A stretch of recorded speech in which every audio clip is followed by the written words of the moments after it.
Now to the MAC. For the first time this season, we had some action as Bowling Green battled Kent State.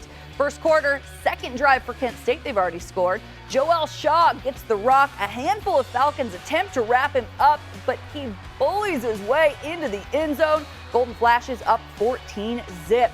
BG eventually answers in the first. Darius Wade hands it off to Andrew Clare. No problem finding the end zone. Falcons within a score.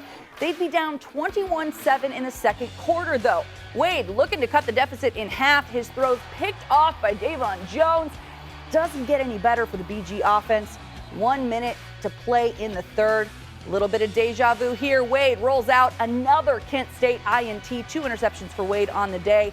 That leads to backup Grant Lloyd checking in. He'll keep this one, fakes out our Danny Rogers just a little bit on the sidelines, stumbles into the end zone. Falcons down 41-13. Golden Flashes dominating in every single phase tonight, though, especially when it came to finding the end zone. The final from Dick Stadium, 62-20. Here's BCSN's Danny Rogers from Kent. Bowling Green's defense has been a brighter spot lately. Today, though, they surrendered the most points ever to a Kent State team with 62. Offensive-wise, these Falcons are still trying to figure things out. The run game today was squashed by the worst rush defense in FBS, and quarterback Darius Wade threw 2 picks before backup Grant Lloyd had to come in and take the reins in the fourth quarter. What looked like a winnable game for Bowling Green to get their season back on track was anything but that. You know, the results today were, I don't think in all 3 phases, they outcompeted us, plain and simple. They beat us in every phase of the game. We're still struggling at the little things, obviously. You know, it's 4th and inches and we can't get a first down on a sneak. That's just one of the many examples. But we got to start doing the little things in every aspect of our program. And right now we're not.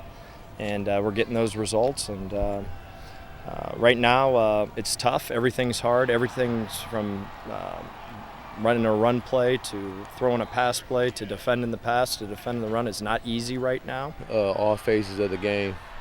We got to communicate more. We got to execute. We just starts in practice. We just got to, I think we got a bye week. We just got to come back out and just practice hard and try to make those corrections and stay together, most importantly. They were able to run the ball at will.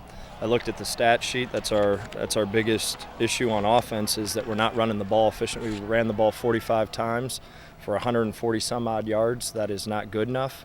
And then today we couldn't stop the run, and then obviously the pass game was really difficult to watch. You know, the tempo was going fast, and a couple of times we were caught when a couple of guys didn't have the right call, didn't have the call in. Just communication, and then we got to tackle better in the first half. They got a couple of explosive plays off of missed tackles. A lot of stuff that we were doing to ourselves, So just got to execute. The Falcons are on a bye week before they travel to South Bend, Indiana to take on the Notre Dame Fighting Irish, a familiar territory for a handful of coaches on the staff. And the one thing Coach Scott Loeffler needs to see out of his team this week is improvement. Reporting from Dick Stadium, Danny Rogers, BCSN.